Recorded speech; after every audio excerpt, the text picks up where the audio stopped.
Recovery is possible. Recovery is possible. Recovery is possible. Recovery is possible. Recovery is possible. Recovery dialogues and sober stories.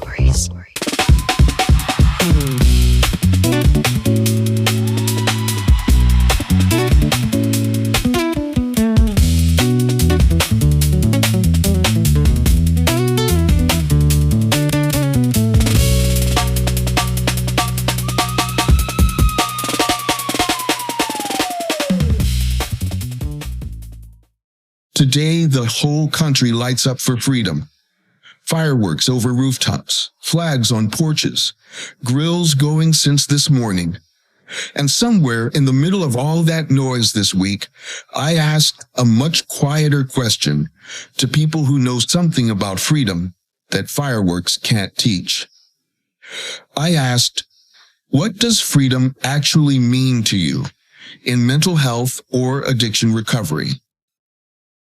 Nobody mentioned flags. Not one person brought up fireworks. What came back instead was some of the most honest writing I've received on this show in 5 seasons. And today, on the very day this country celebrates its independence, I want to sit with what you told me. Fireworks only last a few seconds. They're loud, they light up the whole sky at once, and then they're gone until next year. What you sent me this week sounded more like a porch light, steady, low, on every single night, whether anybody's watching or not. I think that difference matters more than it sounds like it should. I'm Antonio Matta.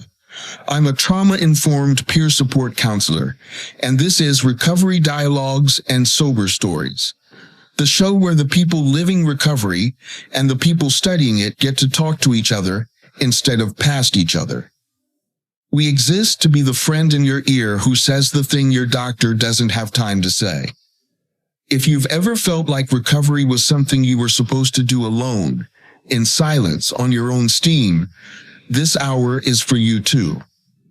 And if you're a family member or a clinician listening in, stay close.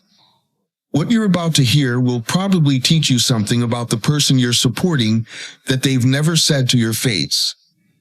If this is your first time here, welcome.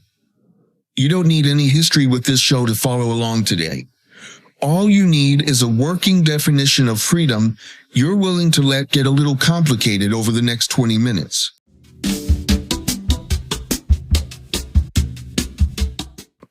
Before I read you what you wrote, I want to give the other definition of freedom its due, the one this country celebrates today. In 1776, a room full of men in Philadelphia signed a document that told King George III his rule was over. The Declaration of Independence didn't ask for better treatment inside the British Empire. It asked for an exit. Self-governance. A people answering to no one but themselves.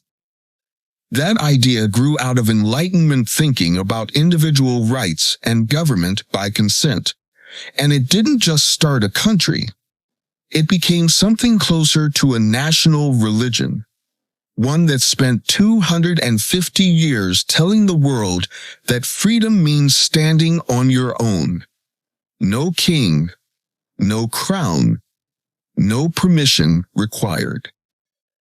For generations, that promise is part of what drew people to American shores in the first place, and it went on to inspire independence movements far beyond this country's borders. From Latin America in the 1800s to decolonization movements a century later. It's a powerful story. It's also an incomplete one. The same document that declared all men created equal was signed while enslaved people had no path to that equality at all. Native nations weren't consulted about whose independence this was. Women wouldn't touch a ballot for another 144 years. Historians call this the country's unfinished story, and I think that phrase is doing more work than it gets credit for.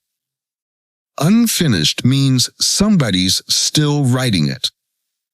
So here's a question worth sitting with for a second. If a country's entire founding idea can still be under construction 250 years later, why would we expect our own personal definition of freedom to arrive finished on day one of recovery? Maybe getting it a little wrong at first and rewriting it as you go is the most patriotic thing a person in recovery actually does. So I want to add a line of my own to it, using your words instead of mine.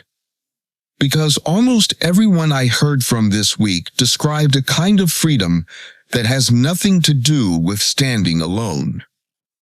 That's the fireworks version of freedom. Bright, sudden, aimed at a king 3,000 miles away. What follows is the porch light version. It doesn't ask who's in charge of you.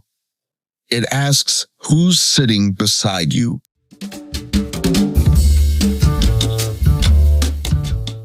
Three of you wrote about a freedom you're still fighting to get back from other people. One person told me, freedom means freedom from labels, freedom from an identity they never chose for themselves in the first place. Someone else put it even more plainly. Freedom to them, personally, means not taking any medications at all. A third widened the lens even further, describing freedom as breaking loose from every program and label stamped onto them, by society, by family history, by expectation, by the mental health care system itself, by the media, and by their own inherited self-stigma. Rewind and listen to that again. Slower this time, if you need to. Sit with them a moment before we move on. A pattern surfaces fast once you do. Not one of them is asking to be free of people. They're asking to be free of a story someone else wrote about them before they ever got a say in the matter. There's a therapist named Carl Rogers who spent a career studying exactly this. His entire approach to healing rested on one idea.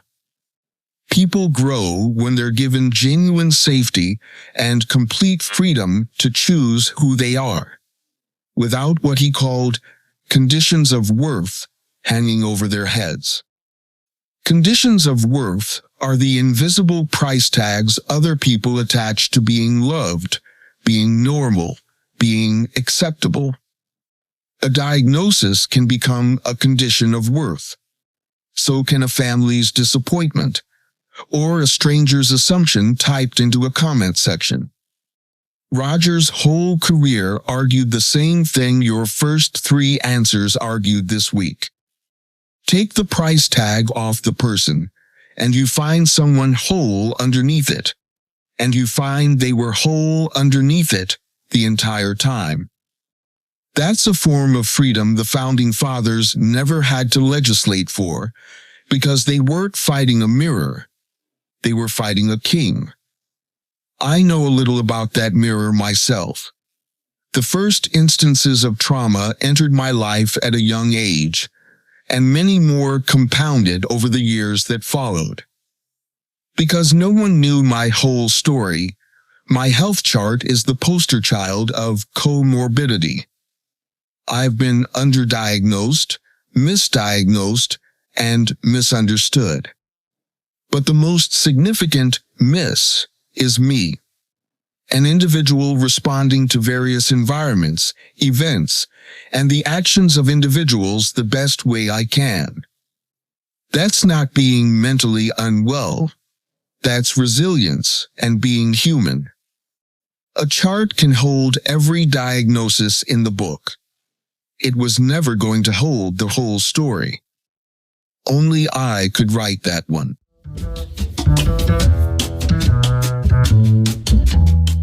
Three more of you described freedom in a completely different direction. Not as something you take back alone, but as something you find inside a relationship. One response stopped me cold. This person wrote that they rely on their God to help them endure their hardest days, and that they consider it a privilege, a genuine form of freedom, to have a relationship strong enough to help carry a weight they couldn't carry by themselves. Another described it this way: mental health freedom feels like having a friendship with your own mind, one that loves you back. Addiction freedom to them means learning to trust yourself. In both cases, they wrote, you end up unbothered, and you end up knowing love. A third answer landed close by, defining freedom simply as trusting yourself enough to make the informed choices that are best for you. Not one of these three needed independence to feel free. They needed a good relationship with God, with their own mind, with themselves. There's a philosopher named Martin Buber who spent his life studying two ways of relating to the world. He called one the I-it relationship, treating something, even yourself, like an object to manage, fix, or use. He called the other I-thou, a direct, mutual encounter where you meet something or someone fully, without trying to extract anything from it. Buber believed real freedom only ever shows up inside I-thou, never inside isolation. There's also a whole branch of modern trauma therapy built on something close to the same insight. One that talks about a person's core self the way you talk about a trusted friend living inside you. Calm, curious, compassionate, steady enough to hold your hardest parts without flinching away from them. When that response described a friend with your mind who loves you back, they weren't reaching for a nice turn of phrase. They were describing, almost word for word, what an entire field of therapists spend years helping people rebuild access to. Independence Day tells you freedom means needing no one. These three people are living proof it can mean finding the right ones to need. If you're a clinician or a family member, this is worth sitting with too. It's tempting to measure someone's recovery by how independent they've become, how few sessions they need, how rarely they call. But if a genuine relationship is where freedom actually lives, then the goal was never to need this person less. It was to help them build relationships steady enough to hold them, so the weight stops resting on you alone.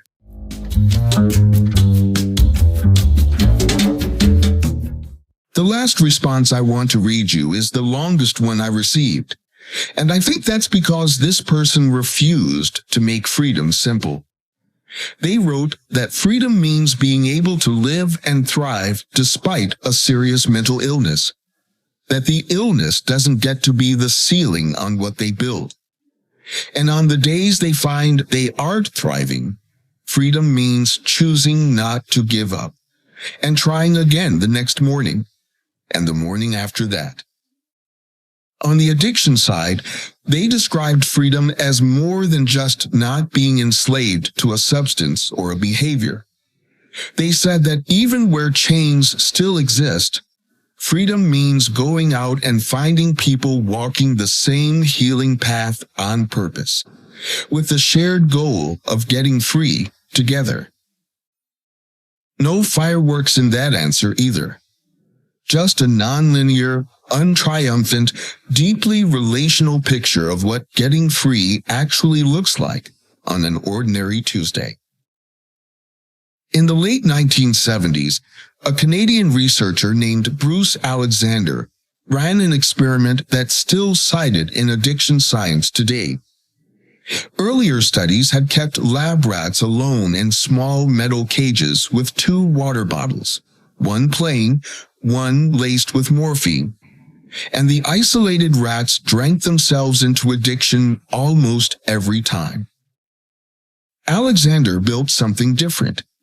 He called it Rat Park, a large social enclosure with other rats, toys, room to roam, and the same 2 water bottles. The rats living in Rat Park barely touched the drugged water. Same drug, same choice available to them. A completely different environment around them. What changed the outcome wasn't willpower. It was connection. The writer Johann Hari later distilled decades of research like this into a line that's become common shorthand in this field. The true opposite of addiction isn't sobriety, it's connection. That final response you sent me was living that idea before I ever had a name to put on it. Human research backs the same finding up. SAMHSA's own framework for trauma-informed care names peer support as one of its core principles, sitting right alongside safety and trust. A foundation, not a garnish. People with lived experience, walking alongside people who are struggling, counts as treatment in its own right. So what do you actually do with 3 definitions of freedom that all point the same direction on an ordinary week once the fireworks stop? Here's one small practice for the rest of this week, and it costs you nothing. Pick one label somebody else handed you, a diagnosis, a family role, a stranger's opinion online. Ask yourself quietly whether it's still true, or whether it just got there first. That's pillar 1, put into practice. For pillar 2, notice one moment today where you lean on someone on purpose. Your higher power, a sponsor, a friend, your own steadier mind talking you down off a ledge. Let yourself call that leaning on moment freedom. The evidence backs you up. So do 8 of your own answers this week. And if today doesn't feel like freedom under any definition, pillar 3 has you covered too. Freedom was never about arriving somewhere. It was about staying in the room and finding people willing to stay in it with you. If you're the family member or the clinician in someone's life, here's yours. This week, try asking a different question than usual. Not how independent they've gotten, who they've let in lately. That question tells you far more about where they actually stand.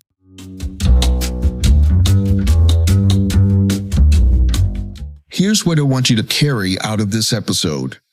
Freedom from labels was never about needing nobody. Freedom found in relationship was never a form of weakness.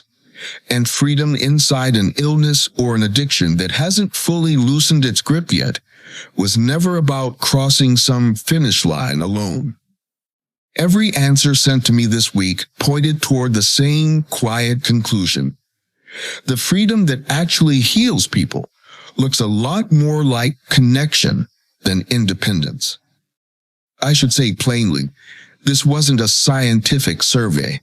It's a small, honest handful of your voices, and I'm still collecting more. But small and honest has talked this show more than a big number ever could. Think back to where we started. A document signed in a room in Philadelphia asking to answer to no one. 7 people writing back to me this week, describing a freedom that only makes sense in relation to someone. God. A sponsor, their own steadier mind, each other.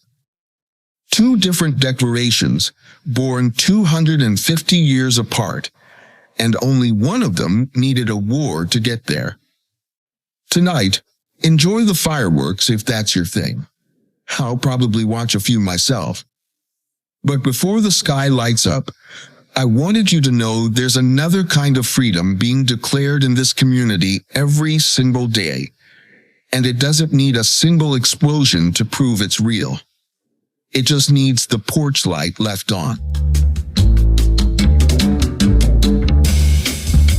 If this episode or any episode before it has moved something in your recovery or your mental health, the most powerful thing you can do takes about 30 seconds. Share it with one person who needs to hear it. Follow the show if you haven't yet. Leave a review wherever you're listening. That single action does more for this show's survival than almost anything else you could give it. If your organization's mission lines up with what you just heard, I want to talk to you directly, not a cold pitch, a conversation between people who care about the same thing. Email me or send a DM through any of the show's social channels about sponsoring an episode or an entire season. Your name gets to sit next to conversations like the one we just had, next to an audience that listens closely, changes slowly, and builds something real out of what they hear. And if sponsorship isn't the right fit for you right now, but you still want to help keep this show alive, even a single dollar at GoFundMe.com/Recovery Dialogues goes further than you'd think for an independent show like this one. This show runs on people showing up for each other. That includes you. You can also wear this conversation. Merch with meaning. Tees, hoodies, joggers, mugs, caps, and more is waiting for you at recoverydialogues.com in the merch shop. Every piece is built around the same recovery mantras we talk about on this show. So wherever you wear one, you're quietly telling somebody else that this kind of freedom exists too. I'm still collecting responses to this week's question. So if you haven't told me what freedom means to you yet, there's still time, and there may be a part 2 waiting on the other side of your answer. Until then, recovery is possible. Let's prove it, one story at a time.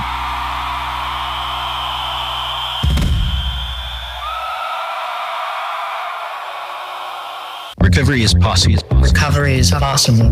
Recovery is possible. Recovery is possible. Recovery is possible. Recovery dialogues and sober stories.